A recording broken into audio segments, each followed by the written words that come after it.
그만큼 성숙해지겠지요. 지난 시간에 함께 묵상한 말씀을 복습해 보도록 하겠습니다. 지난 시간에 세례 요한이 다른 누구가 아니라 예수님 때문에 실족하는 이야기를 함께 나누었습니다. 세례 요한이 다른 누구가 아니라 예수님 때문에 실족을 당했다면 저와 여러분은 뭐 말할 것도 없지요. 내가 어떻게 예수님 때문에 실족을 당할까? 실족을 당합니다. 내 삶에 내가 기대했던 것과 전혀 다른 상황들이 내게 다가올 때에 예수님 왜 이러십니까? 예수님 섭섭합니다. 예수님 내가 뭘 잘못했습니까? 예수님 때문에 실족하는 것이죠. 왜 세례 요한이 실족했는가? 성경을 보면 한마디로 말하면 예수님은 나에게 일어서야 되는데, 이렇게 하셔야 되는데 전혀 다르게 하신다는 것이죠.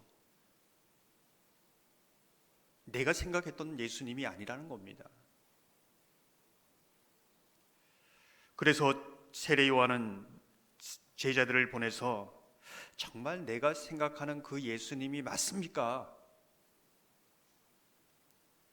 저는 아닌 것 같은데 다시 한번 말씀해 주십시오. 이렇게 묻고 있는 겁니다.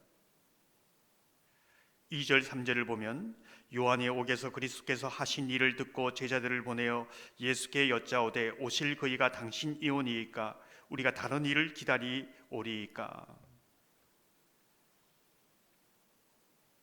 묻는 겁니다. 정말 나는 예수님께서 오시는 길을 예비하기 위해서 왔다.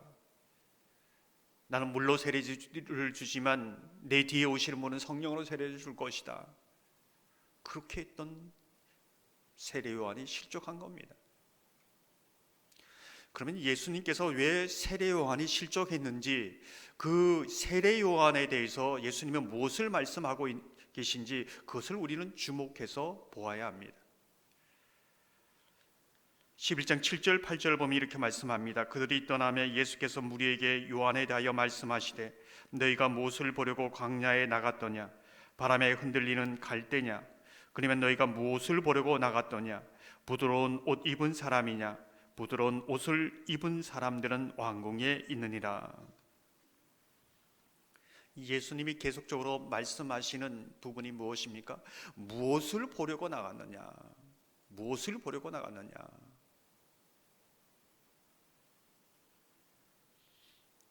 예수님은 그러면 세례 요한이 무엇을 보아야 하는가? 이제 이 부분의 반문이지요. 예수님은 세례 요한에게 이사야의 말씀을 다시 읽으라고 말씀합니다. 제자들이 왔을 때 이사야의 이 말씀을 다시 세례 요한에게 가서 읽으라는 것이죠. 이 말씀이 무엇을 의미하는지 다시 한번 묵상하라는 겁니다.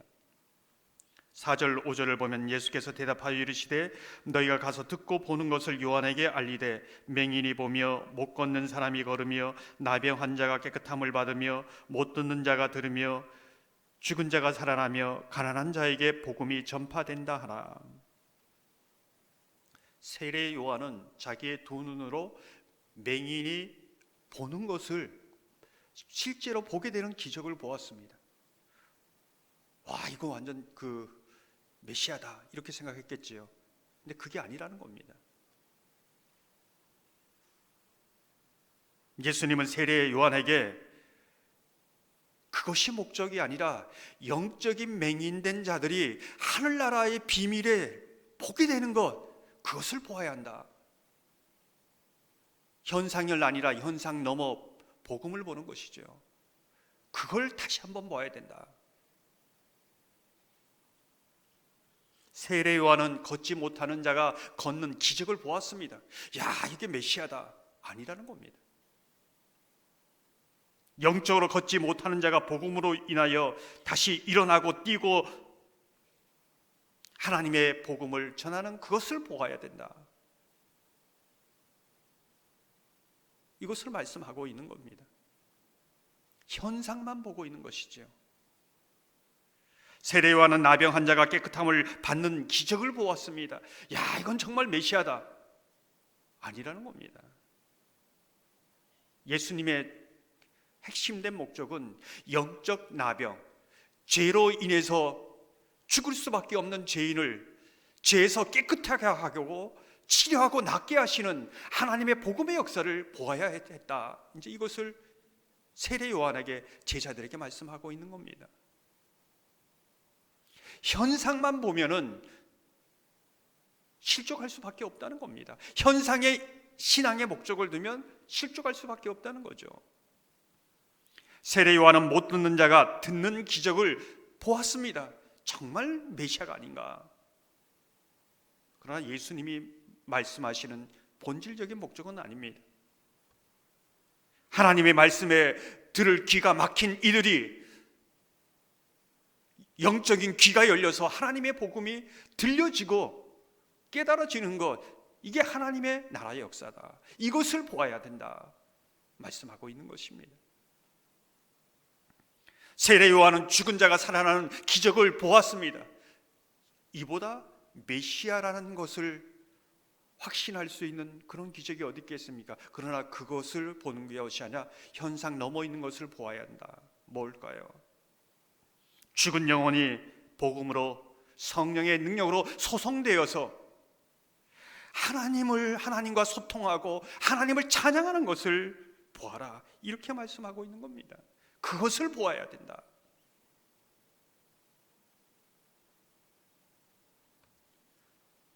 가난한 자, 세례 요한은 가난한 자에게 복음이 전하는 것을 보고, 야, 이게 정말 메시아가 하는 사역이구나. 가난한 자, 고아, 과부들, 정말 예수님은 이분들을 위해서 오셨지 아니라는 겁니다. 정말로 부자나 가난한 자나 심령이 가난한 자이까 그 복음을 듣고 예수를 믿게 되는 그것을 보라는 것입니다. 현상에 머물면 굉장히 위험합니다.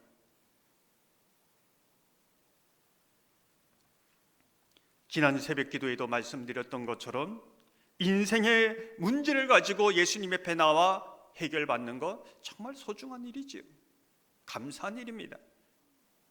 그러나 그것을 넘어 예수님을 만나고 예수님을 발견할 수 있는 거기까지 나가야 된다는 겁니다. 그것을 보라는 겁니다. 그러면서 예수님은 세례 요한에 대해서 이렇게 마무리하십니다. 11절 중반절과 12절을 보면 여자가 낳은 자 중에서 세례 요한보다 큰 이가 일어남이 없도다. 세례 요한의 때부터 지금까지 천국은 침노를 당하나니 침노하는 자는 빼앗느니라. 예수님은 이 세례 요한에서 현상만 보고 실족한 세례 요한을 칭찬하십니다. 왜 칭찬할까요? 작고도 큰 자다. 왜 이렇게 말씀하실까요? 제자들이 이 말씀을 가지고 세례 요한에게 들려주었을 때 세례 요한이 깨달았다는 겁니다. 이 말씀에 예수님께서 무엇을, 내가 어디에 한계가 있는데 이거 현상 넘어서 무엇을 보아야 할지를 깨달았다는 겁니다. 그 말씀을 깨닫고 그 옥에서 그 사명 다하기까지 끝까지 믿음으로 살았다는 것이지요. 그래서 여자 중에 낳은 자 가운데 제일 크다 이렇게 칭찬하시는 겁니다. 이와 같이 세례 요한처럼 천국을 바라보는 이 신앙 때문에, 예수를 믿는 이 신앙 때문에 끊임없이 어려움을 당할 것이다. 시련을 당할 것이다. 침노를 당할 것이다. 그러나 하나님의 말씀을 듣고 깨닫는 자들은 이 침노 가운데 더 강력한 하나님 나라의 소망과 더 강력한 하나님의 나라에 대한 믿음으로 더 강력하게 천국을 침노하며 더 강력하게 그 소망으로 살아갈 것이다. 이것을 이제 결론적으로 얘기하고 있습니다. 그래서 천국은 침노하는 자일 것이다. 사랑하는 성도 여러분, 예수님 때문에 실족 당하지 않기를 소망합니다. 세례 요한과 같이 신앙에 끊임없는 도전과 시련을 당하나 주님의 말씀, 현상 너머의 주님의 그 복음의 본질을 깨닫고 천국을 침노해가는 하나님의 사람 되기를 주님의 이름으로 축원합니다. 오늘 이 세례 요한을 말하면서 연결돼서 이제 오늘 하나의 비유의 말씀을 들려주고 있습니다. 그것이 예수님 당시에 있었던 아이들이 장터에서 노는 장례식 놀이, 결혼식 놀이이지요. 16절 17절 말씀을 보면 이 세대를 무엇으로 비유할까? 비유하건대 아이들이 장터에 앉아 제 동물을 불러 이르되 우리가 너희를 향하여 피리를 불어도 너희가 춤추지 않고 우리가 슬피 울어도 너희가 가슴을 치지 아니하였다 함과 같도다. 아이들이 장터에서 장례식 노래를 할 때 울어야 되는데 울지 않습니다. 결혼식 노래를 할 때 피리 불며 춤춰야 되는데 춤추지 않는다는 것이지요. 무엇을 말할까요? 무감각한 심령. 세례 요한은 실족당하고 어려움을 당해서 시험이 있지만 하나님의 말씀을 듣고 천국을 침노해 가는데, 하나님의 나라의 백성이지만 하나님의 나라를 소망한다지만 하나님의 말씀 안엔 전혀 반응하지 않는 이 세대를 향하여, 당시 세대를 향하여서 이 말씀을 하고 있는 겁니다. 하나님의 나라를 복음을 듣는데 회개하지 않습니다. 그냥 하나님의 말씀이구나. 하나님의 복음을 들어도 기쁨과 감사가 없습니다. 감격을 잃어버렸습니다. 기쁨을 잃어버렸습니다. 감사를 잃어버린 것이지요. 무감각한 심령의 상태, 진정한 영적 나병에 걸린 상태다, 이렇게 이제 볼 수 있는 것입니다. 그 시대만 그럴까요? 우리의 시대도 그렇지 않은가 성경이 반문하고 있는 겁니다. 그렇다면 왜 그들이 이렇게 무감각한 상황에 됐는가? 세례 요한의 이야기와 같이 연결되어서 보아야 합니다. 세례 요한처럼 많은 무리들은 현상의 문제에만 거기에 매달려 있습니다. 넘어서지 못하는 것이죠. 실족한 상태에서 말씀도 들어도 무감각하니까 넘어설 수도 없는 겁니다. 이 세례 요한 얘기하고 너무 이제 일맥상통하는 거죠. 내가 당면한 문제에 응답받고 해결받는 것이 목적이지 예수님의 고난은 관심 없습니다. 예수님의 부활 먼 죽음 이후에 이릅니다. 당장 떡을 먹는 일이 급합니다. 이걸 해결하는 것이 급합니다. 그리고 그 현상 넘어 하나님의 진정한 나라의 복음에 대해서는 관심이 없다는 것이죠. 이 시대만 그럴까요? 우리 시대도 그렇다는 겁니다. 그때 많은 사람들이 해당에 나와서 열심히 예배드리지 않았을까요? 예배드렸을 겁니다. 내 말씀을 들으면서도 처음 세례 요한처럼 그 현상만, 왜 그런 현상이 내한테 일어나지 않지? 하나님이 나를 사랑하지 않는가? 하나님이 살아계신가? 이 질문만 하고 있다는 겁니다. 그 현상 넘어 하나님이 정말로 주시고자 하는 복음의 그 부분은 보지 못하고 있다는 것이죠. 무디어졌습니다. 심령이 잘 느껴지지도 않고 예수님의 기쁨 말은 하는데 감격이 없습니다.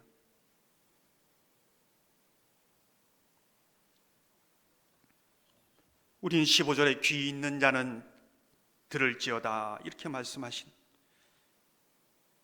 정말 영적인 귀가 심령이 열려서 정말 세례 요한처럼 말씀을 듣는 자가 세례 요한에게 했던 말씀처럼 그 자가 정말로 이 세상에서 제일 큰 자라고 예수님께서 말씀하지 않겠습니까? 그것을 말씀하고 있는 겁니다. 25절에 보면 이렇게 말씀합니다. 그때 예수께서 대답하여 이르시되 천지의 주제이신 아버지여, 이것을 지혜롭고 슬기 있는 자들에게는 숨기시고 어린 아이들에게는 나타내심을 감사하나이다. 이 하나님의 나라의 복음은 내가 많이 배웠다고 깨달을 수 있는 것이 아닙니다. 오히려 그 교만 때문에 듣지 못한다는 겁니다. 그때 서기관과 바리새인들이 그랬습니다. 내가 떡 똑똑하다고 생각해서 하나님의 나라의 복음을 더 잘 배우고 잘 아는가? 모른다는 겁니다. 착각하고 있다는 것이죠. 어린아이, 아무것도 분간하지 못한 어린아이, 그러나 성령이 역사하시면은 그 심령이 열리고 귀가 열려서 그 진리의 말씀이 깨닫게 된다는 것이지요. 그것이 그래서 은혜라는 겁니다. 여기에 그래서 앉아있는 것이 은혜고요, 예수가 그리스도라고 믿어지는 것이 은혜고, 그 소망을 가진 자가 은혜입니다. 가장 큰 복을 받은 자다, 성경은 이렇게 말씀하는 겁니다. 성년이 아니고서는 될 수 없는 사역입니다. 사랑하는 성도 여러분, 저와 여러분이 천국 복음이 들리고 그 말씀에 반영하여 소망 가운데 예수님을 따라가는 은혜가 저와 여러분 가운데 있기를 주님의 이름으로 축원합니다. 예수님은 모인 무리를 향하여 수고하고 무거운 짐진 자들아 이렇게 부르고 계십니다. 28절을 보면 수고하고 무거운 짐진 자들아 다 내게로 오라, 내가 너희를 쉬게 하리라. 이 수고하고 무거운 짐진 자들아, 이 부르시는 예수님의 그 마음을 이해하시겠습니까? 정말 긍휼의 마음이지요. 안타까운 마음입니다. 인생 자체는 수고하고 무거운 짐진 인생, 고달픈 겁니다. 어제도 문제가 있었지만은 오늘 져야 할 인생의 문제가 얼마나 많습니까? 고달픈 인생이지요. 거기에다 원초적인 죄로 인한 우리가 져야 할 짐이 얼마나 많습니까? 너무 기쁜데 한쪽에는 공허함이 있습니다. 너무 감사한데 한쪽에는 불안과 두려움이 여전히 공존합니다. 죄로 인한 것이지요. 이 세상을 살아가면서 그렇게 살아가는 것이지요. 그 짐진 인생을 바라보면서 수고하고 무거운 짐자들아 이렇게 말씀하시는 겁니다. 우리의 질문이 무엇인가? 이런 짐진 인생에 어떻게 안식을 얻을 수 있고 어디에서 안식을 얻을 수 있는가? 예수님은 이렇게 말씀합니다. 다 내게로 오라, 내가 너희를 쉬게 하리라. 예수님 안에서만이, 예수님께 속해야만이 쉼을 얻을 수 있다는 겁니다. 진정한 심령의 쉼을 얻을 수 있고 영혼의 평안을 얻을 수 있다, 이렇게 이제 말씀하고 계신 것이지요. 여러분도 잘 아시는 고백이지만 성 어거스틴은 우리 마음은 주님 안에서 쉬기까지 쉬지 못하나이다, 이 고백이 저와 여러분의 고백이 아니겠습니까? 예수님은 예수님 안에서 진정한 안식을 누릴 수 있고 구체적인 방법에 대해서 계속해서 말씀하고 있습니다. 29절 30절을 보면 이렇게 말씀합니다. 나는 마음이 온유하고 겸손하니 나의 멍에를 메고 내게 배우라. 그리하면 너희 마음이 쉼을 얻으리니 이는 내 멍에는 쉽고 내 짐은 가벼움이라 하시니라. 나의 멍에를 메고 내게 배우라, 이렇게 말씀하고 있습니다. 예수님이 말씀하시는 멍에는 어떤 것인가? 여러분은 어떻게 생각하십니까? 멍에는 당시 서기관과 바리새인들이 수없이 율법의 정신이 아니라 자기 스스로 만든 규칙, 규율들, 그것이 많은 사람들을 옥죄는 겁니다. 자유를 빼앗아 버렸습니다. 짐 위에 더 짐을 얹어버린 것이지요. 하나님의 말씀을 벗어나 있는 것은 광신입니다. 맹신입니다. 미신입니다. 주술입니다. 그게 저 무당한테 있을까요? 저기 점쟁이한테 있을까요? 교회 안에도 있을 수 있다는 겁니다.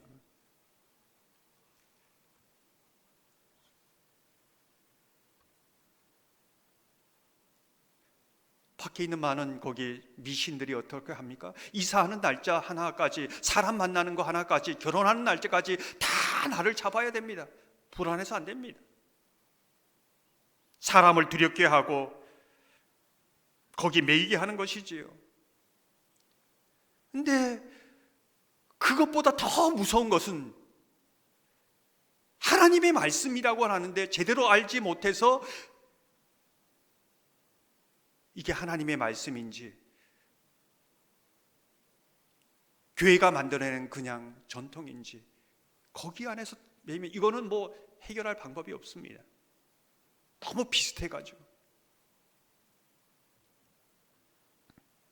예수님은 그런 멍에가 아니라 내 멍에를 메라, 내게 속하라, 내 멍에는 쉽고 가볍다, 이렇게 말씀하고 있습니다. 옛날에 말씀의 콧뚜레라고 말씀드렸지요. 멍에라는 것은 말씀의 콧뚜레입니다. 말씀의 콧뚜레를 끼고 내가 원하는 대로, 내가 생각하는 대로 하는 것이 아니라 주님이 이끄시는 대로, 주인이신 주님이 이끄는 대로 그 방향으로 코가 끼어서 끌려가는 것, 이것이 주님이 말씀하신 멍에입니다. 처음은 내 생각대로, 내 고집대로 하기 너무 힘들지요. 그러나 주님을 따라가는 거기에 안식이 있다는 겁니다. 온유하고 겸손하신 그 예수님 안에 쉼이 있다는 것을 말씀하고 있습니다. 이것을 배워가라는 것을